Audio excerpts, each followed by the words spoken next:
Food SI নিয়োগ প্রক্রিয়া স্থগিত 22 মে পরবর্তী শুনানি হাইকোর্টের 11টি নির্দেশিকা। তো guys WBPSC food SI court case update.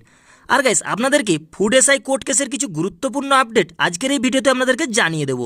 তো গাইস ভিডিওটি শেষ পর্যন্ত দেখার জন্য অনুরোধ রইল। আর গাইস আপনাদের মনে যদি কোনো ডাউট থেকে থাকে আমি সন্দীপ আপনাদেরকে বুঝিয়ে দেবো। তো গাইস ভিডিওটি শেষ পর্যন্ত দেখতে থাকুন। তো চাকরি প্রার্থীদের জন্য এক অত্যন্ত গুরুত্বপূর্ণ নোটিশ, বাতিল হয়ে গেল West Bengal PSC food sub inspector WBPSC SI exam পদের পরীক্ষা।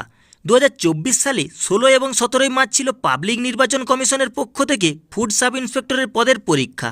পরীক্ষার আগেই প্রশ্নপত্র ফাঁস হয়ে যাওয়ায় অভিযোগ উঠে এসেছে। দুদিন ধরে মোট 6টি শিফটে পরীক্ষাটি সম্পন্ন হয়েছিল।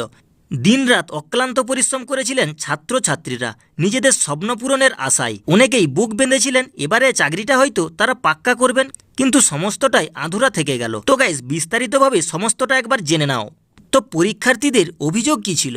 পরীক্ষা কেন্দ্রে বিভিন্ন পরীক্ষার্থীরা অভিযোগ এমন ছিল যে অনেক পরীক্ষার্থী এমনও ছিলেন যারা পরীক্ষা হলে মোবাইল ফোন, স্মার্ট ওয়াচ, বিভিন্ন ইলেকট্রনিক্স গ্যাজেট ব্যবহার করেছিলেন। এবং শুধু ব্যবহার নয়, রীতিমতো ছবি তুলে হোয়াটসঅ্যাপে পাঠানোর ঘটনাও ঘটে বলে জানানো হয়েছে। যারা সেই পরীক্ষা কেন্দ্রে গার্ড ছিলেন তারাও ছিলেন নীরব দর্শকের ভূমিকা নেই, কোনো ধরনের প্রতিবাদ সেখানে দেখা যায়নি। তাদের ভূমিকা নিয়েও বারবার প্রশ্ন উঠেছে। এরই পাশাপাশি জানা গিয়েছে প্রশ্নপত্র এবং উত্তরপত্র অত্যন্ত চড়া দামে বিক্রি হয়েছে। এক কথায় উত্তর জেনেই অনেক পরীক্ষার্থী পরীক্ষা দিতে বসেছিলেন বলে জানা গিয়েছে। এমন চিত্র আজকাল প্রায়শই দেখা যাচ্ছে চাকরি পরীক্ষাগুলিতে, যা খুব বেদনাদায়ক। ফুড এসআই নিয়োগ প্রক্রিয়ার স্থগিতাদেশ। প্রথম শিফটেই পরীক্ষার প্রশ্নপত্র ভাইরাল হয়ে যায়। 16 তারিখে পরীক্ষা শুরু হওয়ার কথা ছিল বেলা 12টা থেকে, অথচ সকাল 11:42 প্রশ্নপত্র ফাঁস হয়ে যাওয়ার কথা জানা যায় সোশ্যাল মিডিয়ায়। বিজ্ঞপ্তির পর থেকে ছাত্রছাত্রীদের কঠোর পরিশ্রম তার কোনো মূল্যই তারা আজ পেল না। নেমে এলো একরাশ হতাশা। আপাতত ফুড এসআই পদের নিয়োগ স্থগিত রাখল হাইকোর্ট। আবারও একবার অনিশ্চিত চাকরি প্রার্থীদের ভবিষ্যৎ। রাজ্যে একের পর এক বেহালা দুরবস্থায় চাকরি প্রার্থীরা ঘেরাও করবার পরিকল্পনাও করেছেন, যদিও তা আগামী দিনে কতটা সাফল্য এনে দেবে তা সময়ই বলতে পারবে। তা সত্ত্বেও পিছপা হব না আমরা, আমাদের লড়াই আমরা লড়ব, এইভাবেই আমাদের লড়াই চলতে থাকবে।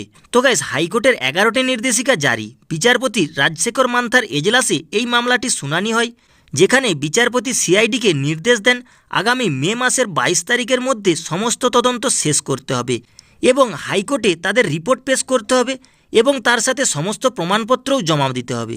তদন্তের পাশাপাশি ভবিষ্যতে আরও স্বচ্ছ ও নিরপেক্ষ নিয়োগ প্রক্রিয়া নিশ্চিত করার জন্য হাইকোর্ট 11টি নির্দেশিকা জারি করেছে।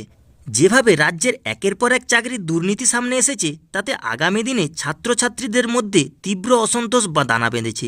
সামনেই লোকসভা ভোট, তার আগেই এমন চিত্র ভোটে কী প্রভাব পড়তে চলেছে তা চিন্তায় ফেলেছে বিভিন্ন রাজনৈতিক দলের শিবিরে। তো গাইস এই ছিল আজকের ভিডিওটি আশা করি আপনারা বুঝতে পেরেছেন। আর গাইস ভিডিওটি যদি ভালো লেগে থাকে ছোট্ট একটা লাইক করে দিবেন। আর গাইস এরকমই নিত্য নতুন আপডেট সবার আগে পাওয়ার জন্য দয়া করে চ্যানেলটি সাবস্ক্রাইব করে রাখবেন।